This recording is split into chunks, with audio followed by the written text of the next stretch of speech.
Yo, RX finally back with another breakdown of UFC Vegas 62 crossover versus Joe. We finally back at a consistent rate because we had 6 cards in a row. No more breaks for a long while. Finally, I miss fights. Especially after the last card, which was terrible. Which I'm not going to recap because you know what happened by now. What rock are you living under? But, I jinxed Smack during, shocker, and the card was pretty bad. But, I want to get right into this breakdown because I'm happy to be doing this because that means fights are happening this week. So, obviously before I get into it, please like, comment, sub, 100 subs go by the end of the year. As always, let's talk about some fucking fights. 12 fight card. Here we go. First fight of the night, I'm not gonna waste much time on because there's not much to say. Mike the Truce Jackson versus Pete Dead Game Rodriguez.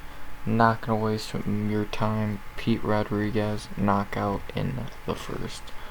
Mike Jackson fucking sucks. Probably the worst fighter on the roster. And Pete Rodriguez, easy win. Not gonna even waste time. After that, we got our first real fight of the night. We have at flyweight CJ Vergara versus Tatsuro Tara. Great fight here. Great fight. Let's talk about CJ Vergara. The more experienced of the two is CJ. He is 1-1 in the UFC. In his debut, he did lose to Ode Osborne in a underwhelming performance, but in his second fight, about 5 months ago, he had a nice upset win against Clayton Rodriguez. He looked really good in that fight. He looked dominant in that fight, and he looked like he finally woke up after that Ode fight, because that Ode fight he looked bad. But he did not look bad in the second fight.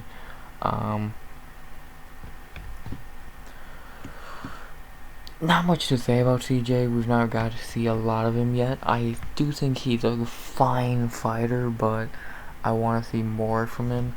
This is a very intriguing matchup because they kind of threw him to the wolves. Fucking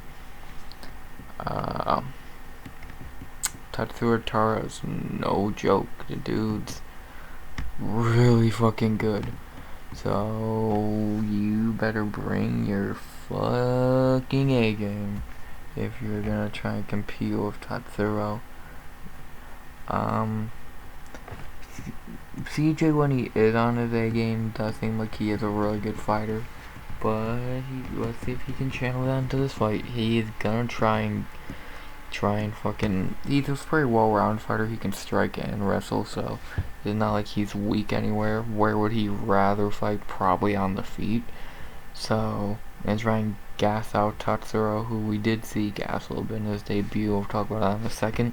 So, DJ wants to keep us on the feet as much as he can, but how long can he against the really great prospect? Speaker of the devil, let's talk about Tatsuro Tara. Tatsuro is 11-0, 22 years old, 1-0 in the UFC, coming off a underwhelming performance against Carlos Candelario, where he won, but he could have looked better. He did gas kinda badly in that fight, in the later rounds, but he was able to keep a good enough pace and keep the scorecards on his side. He can really not slow down against CJ, because CJ, if he sees the opportunity to go for the kill, he will. He will not hesitate for a second to go for the kill, and this is a good challenge for the kid, for Tatsuro. It's gonna answer many questions. Without Muhammad Mukayev, he would be the most talked about prospect at 125, but obviously Muhammad Mukayev is Muhammad Mukayev, so kind of hard to talk about anyone else. But Tatsuro is very good, and this is gonna show how good he is. So the betting odds do have Tatsuro minus 240 to plus 195. Yes and no. I think I would have Tatsuro minus 185, 190 to plus 170, 75. I think he should be the favorite, but minus 2 against a tough dude like CJ. I'm kind of finding a couple problems with that. So, I'm not saying it's the worst odds I've ever seen. I'm just saying it's not really great odds. So, with that being said, I am going to go with Tatsuro Taro to keep that O. And, yeah, I'm going to Tatsuro by decision. I think the kid's good. How good? We'll have to wait and see. Sorry, my voice is a little fucked right now. I've done this in 2 weeks, so next week's gonna be interesting. By then I'll be ready, but right now I'm not ready. As we move into our third fight at women's strawweight, Piera La Fiera Rodriguez, second Rodriguez undercard, versus Sam Page Hughes. Let's talk about La Fiera Rodriguez. Piera is a good prospect coming off Contender Series. She is 1-0 in the UFC, coming off a dominating victory versus Kay Hansen, as you should if you fight Kay Hansen. In that fight, she did what she had to do to beat Kay Hansen, and that is just have any bit of talent. She looked good. I've seen worse performances against very low level competition. She used her ground game well, a little bit of striking, but mainly she just did what you had to do, and that is wrestle. And that she did well. I don't know if wrestling will be the move in this fight. We'll have to wait and see. But so far in her UFC run, it did her well. She is 8-0, 29 years old. So she is hitting the peak of her fighting prime, I guess. Well, Glove Teixeira says differently, but you know. Yeah, not much to say about Pierre. We've not got enough tape, I guess, to say a definitive answer of how good she is. Cause I'm sorry, beating Kay Hansen means fuck all. not I'm gonna fucking sugarcoat it. So yeah, not much more you can say on Pierre. She's gonna try and wrestle. To talk about her opponent, Sam, somehow in the UFC, still Hughes. She's looking better. She's on a 2-fight winning streak after going 0-3 in the UFC. She is 2-3 in the UFC. Can't get mad. Her 0-3 record. She Tisha Torres, Luma Lukbumi, and Luana Pinheiro. So not like she lost to a ranked fighter and 2 decent fighters. But then she came back and rattled off 2 wins against Estela Nunes and Elise Reed. Obviously, the step down in competition did help because she did beat 2 terrible fighters. Estela Nunes is a fucking joke, and Elise Reed's okay, but she's not good. So overall, Sam Hughes is a fine fighter. She's getting better, but how good can she really get? She is 30 years old. Is at a good gym, but I don't know, man. I really just never feel, if I were to pick Sam Hughes in a fight, I wouldn't feel confident at all. I just think she's inconsistent, not that good. So, she could win this fight, but is it likely? No. And the betting odds tend to agree. Pierre Rodriguez minus 200 to plus 165, I would agree. Can you trust Sam Hughes? Not really. Sam is very tough, but what is her game plan this fight? Keep it on the feet? I guess that could work. Go to the ground? I guess that could work, but is it gonna work? Probably not. With that being said, I'm gonna go Pierre La Finera Rodriguez to keep her O with Tubero and get the win here. I'm going Pierre Rodriguez by decision. I think she'll squeak by, but when it comes to Lisa Reed and Sam Hughes, I'm usually wrong. So, don't listen to me. Next fight on the prelims. Not going to waste much time on this because it's pretty obvious who's going to win. This fight was a short notice replacement. I'll tell you why in a second. As we have Joe Anderson, Tubero, Burrito versus Lucas the Lion Alexander. This was supposed to be Joe Anderson Burrito versus what's his fucking name? Maleski Bogdasarian, but Bogdasarian broke his hand and pulled out about a couple weeks ago. And Lucas Alexander stepped in a couple days ago. So, long story short, highly doubt Anderson gets or Alexander gets the upset here. Yeah, he should lose this fight.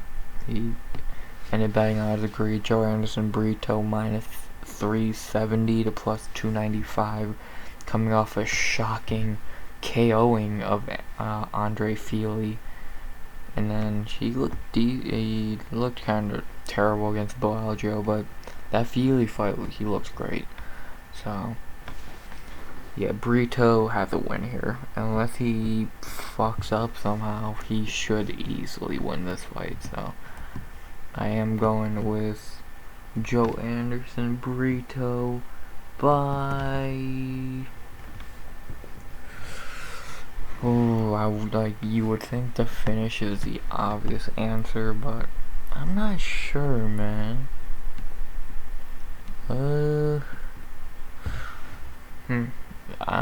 Right now I'll say decision. I'll probably stick with it, but you never know.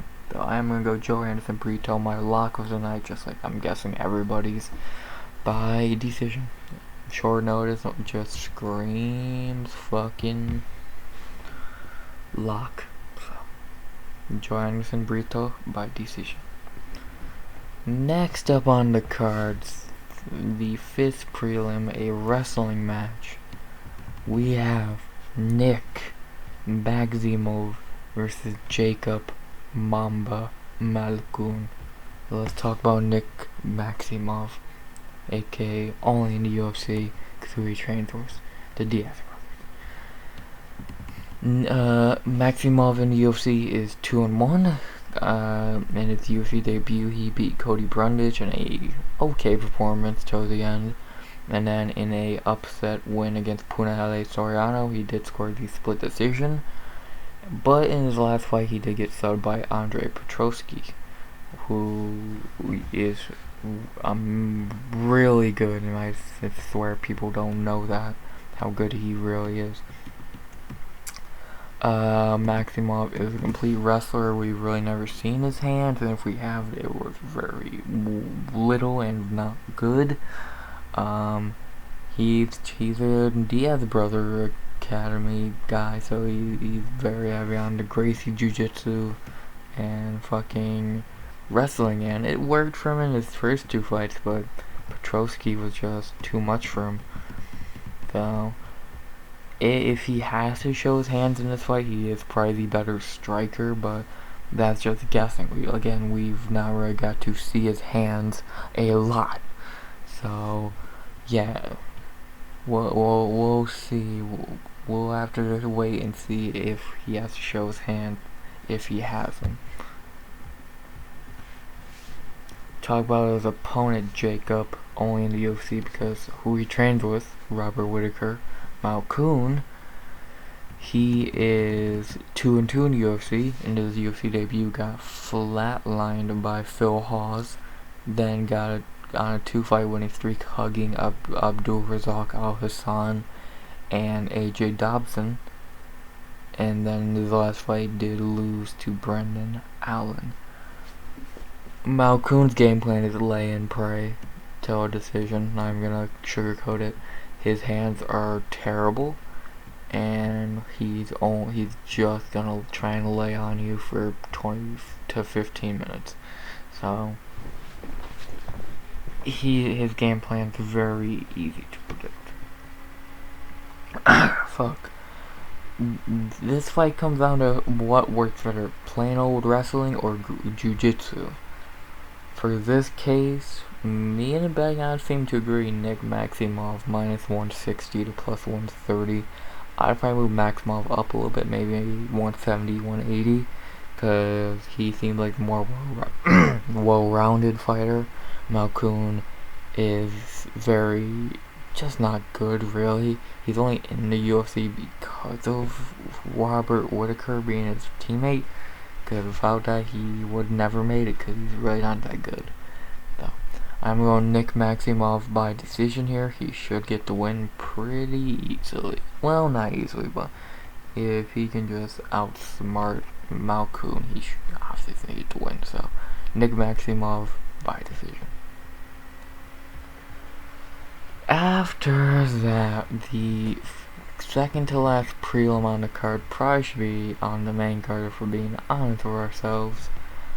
We have Rafael Assunção versus Victor Henry, or La Magosta Henry. Let's talk about old man Assunção.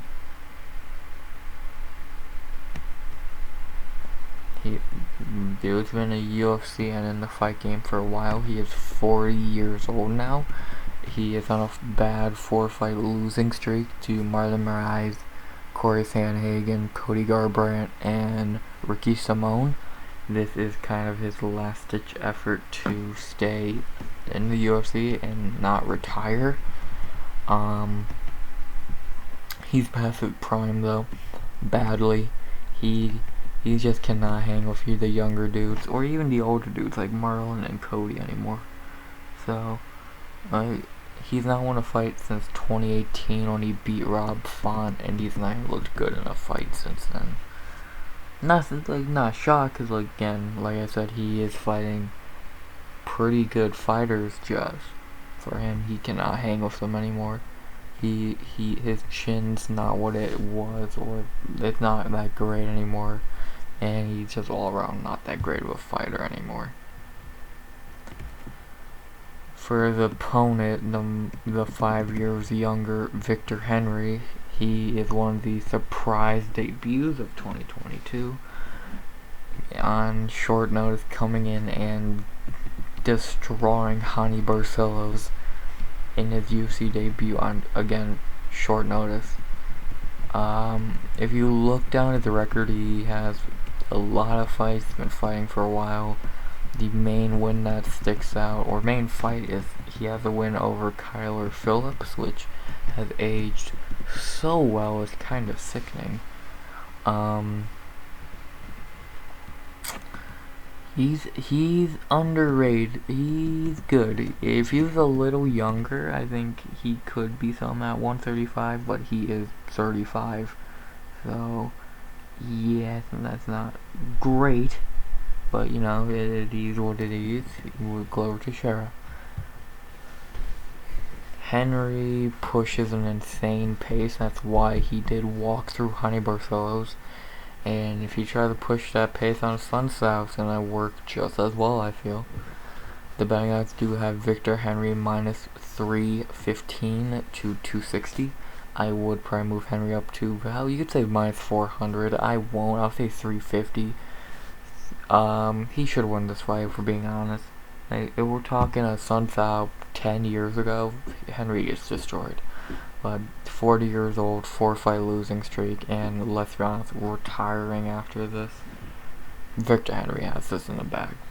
So, I'm going to go Victor Henry by knockout in the second. You don't gotta do much to finish a Sun Tzu, so Henry should be able to do just enough. Henry by knockout in the second. And now for the featured prelim, a weird one, a weird fight, not a great one. Mana Boy Martinez versus Brandon Killer B Davis. Let's talk about Mana Martinez. In the UFC, Mana is 1-1, and the UFC debut did squeak by Guido Canetti. But then in his second UFC fight, he had a Fight of the Night classic with Ronnie Lawrence, where he almost finished him late after he was already down 2-0, but he could not get the finish. But he showed heart.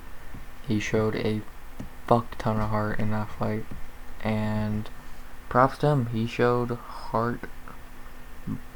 The dude is skilled, but he's a little shaky at times.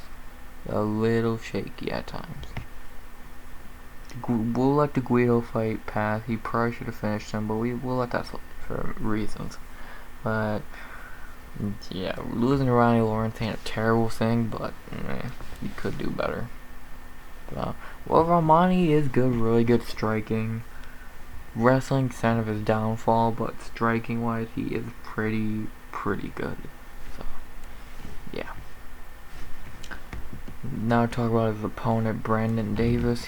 In the UFC, he is, let's see, he's been around a long time. He is 2-6.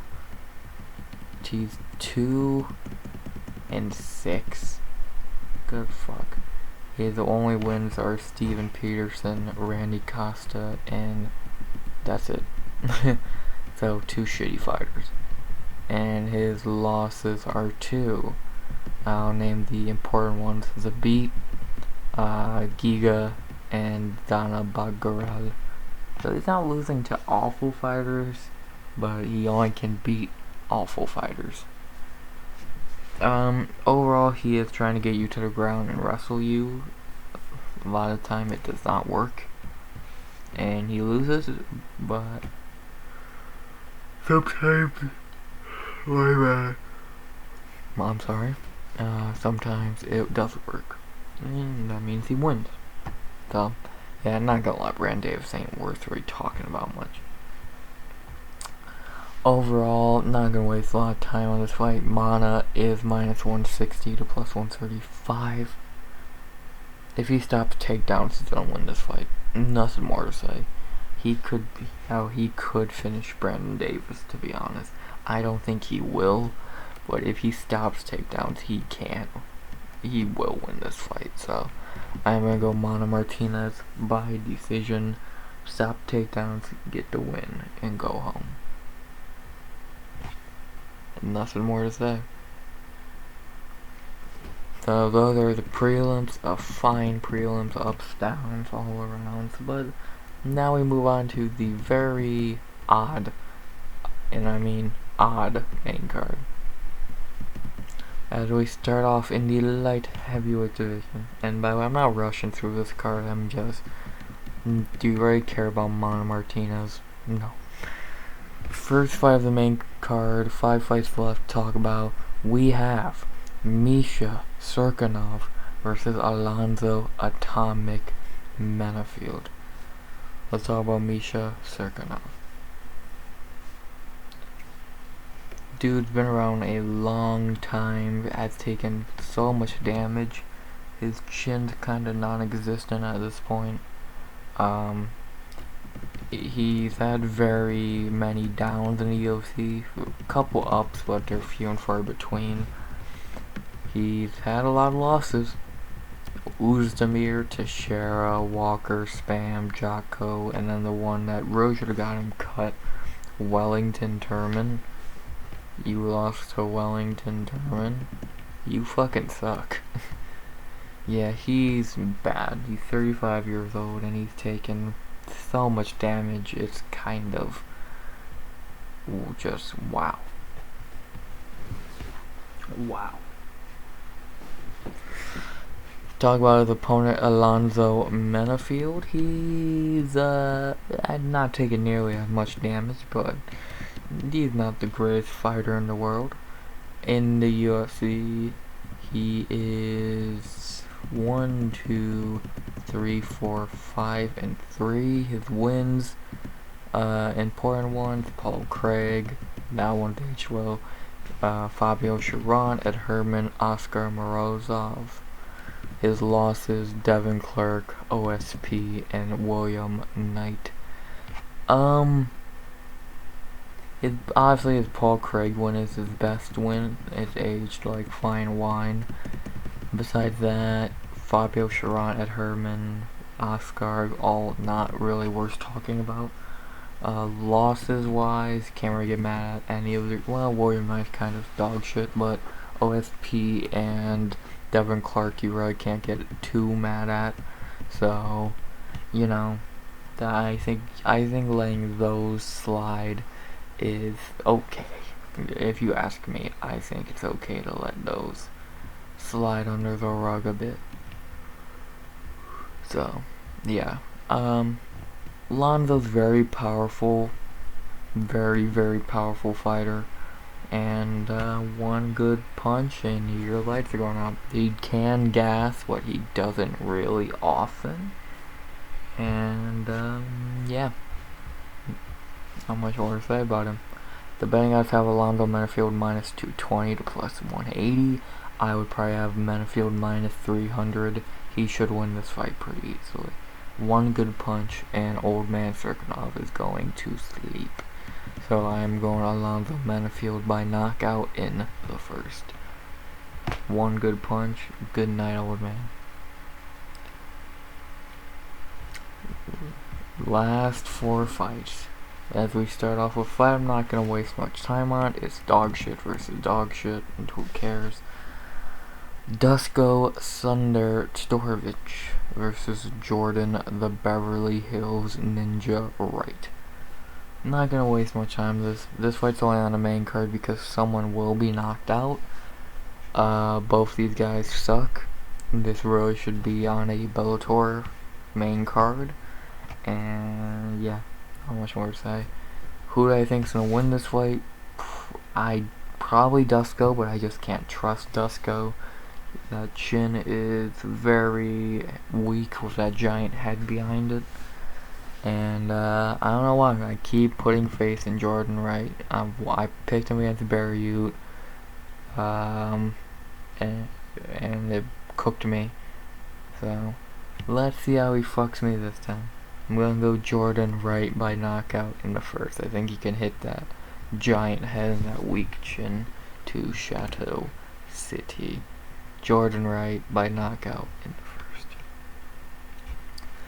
Now we get on to the big 3 important fights of the card.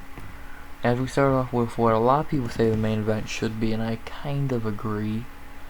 Oscar Bullet Askarov versus Brandon Raw Dog, W nickname, Roy Val. Let's talk about Oscar Askarov. Oscar did take his first MMA L in his last fight against Kai Kara France in a war. Before that, in the UFC, he was 3-0-1, beating Tim Elliott, Alexander Pantoja, and Joseph Benavidez. He did lose to He did have a split draw with Brendan Moreno, so I can't really get mad at that. And now he's fighting Raw Dog. Oscar is very good. He's your typical Russian fighter. He's gonna try and get you to the ground and smash you, and a lot of times he does. Striking wise, he could be better, but he could definitely be worse. And he's a clear top 125er. I say on the train he probably should have got a title shot. But, you know, losing to Kai Kara France is gonna make that disappear. So, can't get mad at losing to Kai Kara France. So, not much, like, what can you really say about Oscar Askarov? He's really fucking good. Do I need to say anything else? To talk about his opponent, 125 Tony Ferguson, Brandon Royval, he is very unorthodox. In the UFC, he is 4-2. His wins: Tim Elliott, Kai Kara France, Rodrigo Bontorin, and Matt Schnell.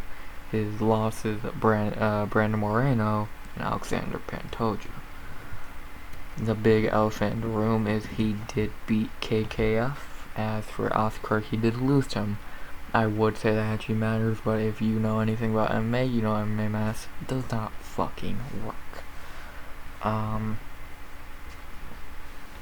In his last two fights, Royval's looked Against Bontrain, he looked terrible for his standards.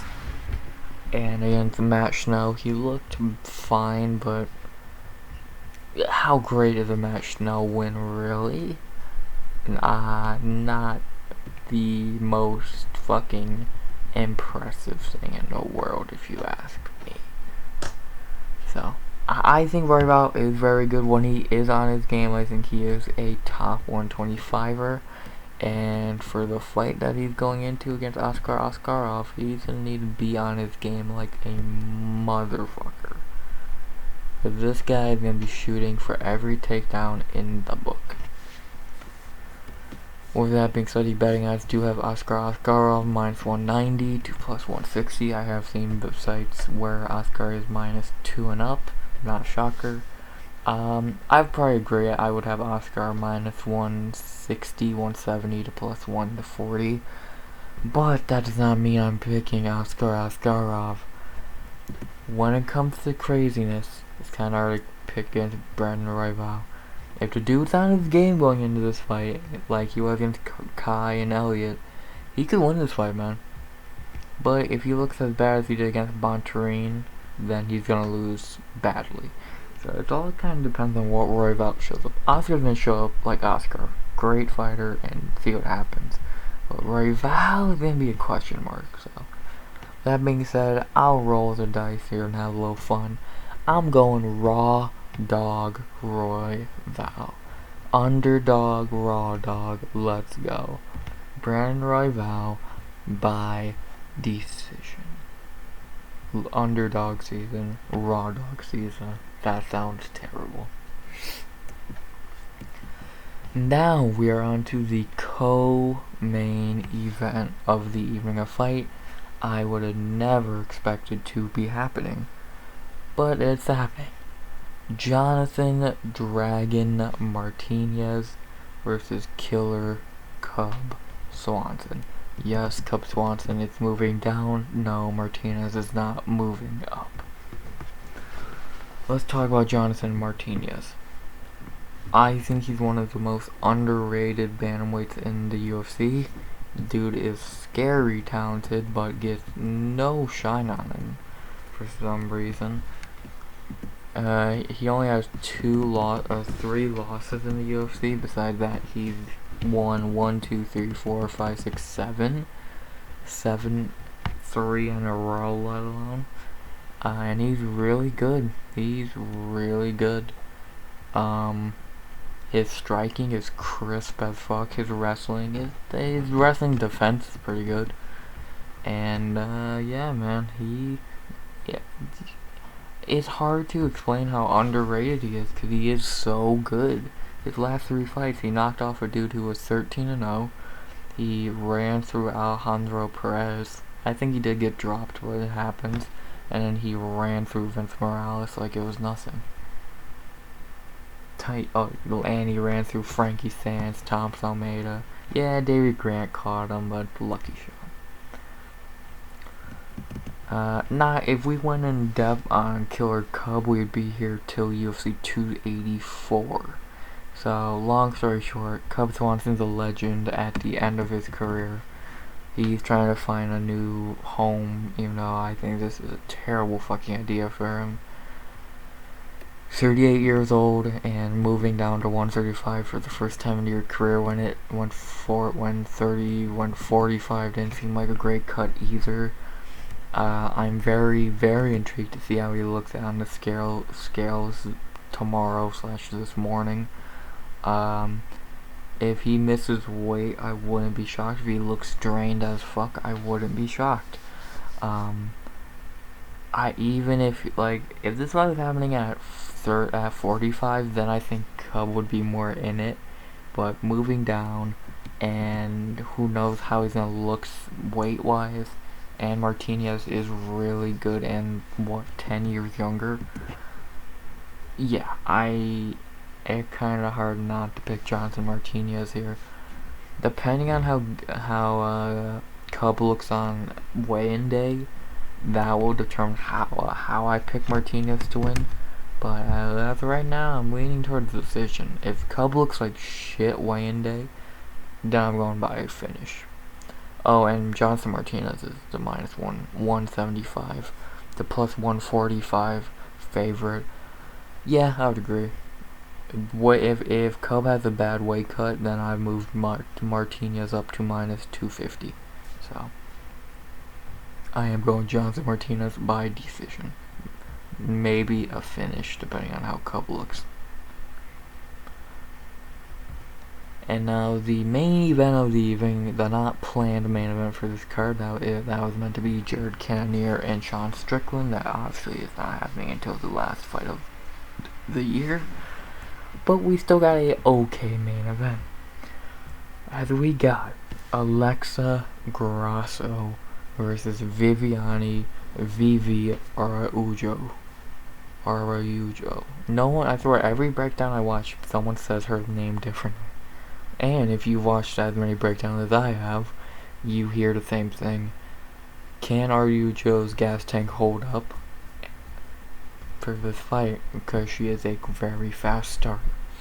I'm not gonna waste time going deep into these two fucking careers if you don't know by now. Grasso's great striker, very underrated. Araujo, very good fighter, but gas tank is a question mark.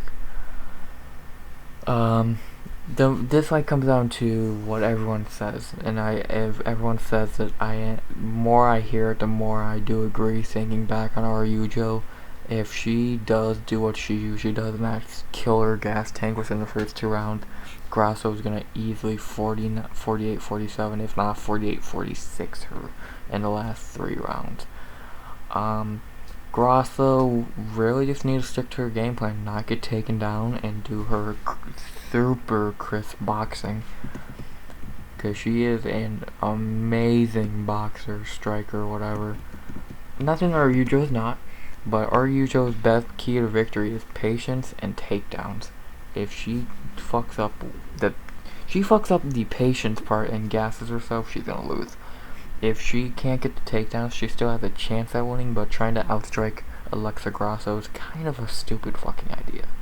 So, that being said, the betting odds do have Alexa Grasso -190 to +155. Yeah, I guess.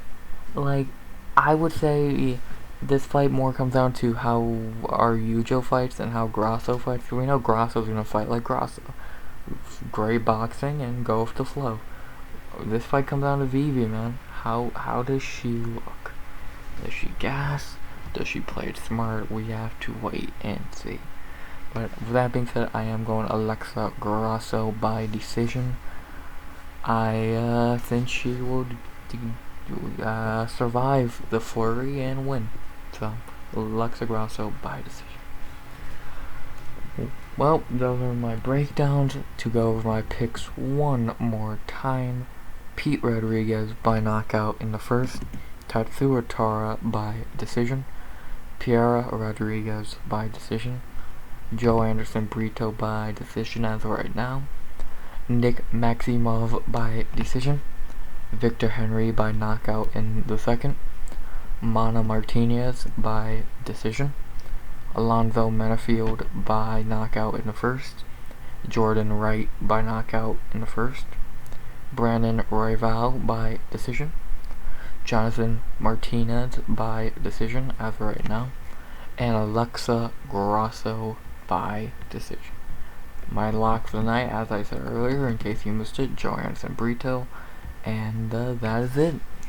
Hope you enjoyed the breakdown. Tell me your picks down below. Tell me what you think of the card. Tell me how hyped you are for it, because it's a very controversial card. Yeah, like I think it's a fine card. If the annoying thing about it, if you look at the card without all the fights canceled, the main card for this card could be Neil Magny, Daniel Rodriguez, Martinez and Royval, Oscar and fuck, I fucked that up. The main card could be Magny and D-Rod, Martinez and Swanson, Royval and Oscarov, Grasso and Araujo, and Cannonier Strickland. Throw a title fight on that, and that's a pay-per-view. But sadly, we lost Neil Magny and D-Rod, which was meant to be on this card, but D-Rod got an elbow infection, and obviously we lost Jared Cannonier. So we still got a decent card. Got very few bright spots, but we still got bright spots. So enough of me rambling. I hope you enjoy the fights. You'll hear from me next week for a recap of this card and a breakdown of the card of the year, UFC 280. Holy shit, that's gonna be an interesting breakdown. So, hope you enjoyed the video. Like, comment, sub, all that shit. 100 subs by the end of the year. And as always, RX out. Raw dog season.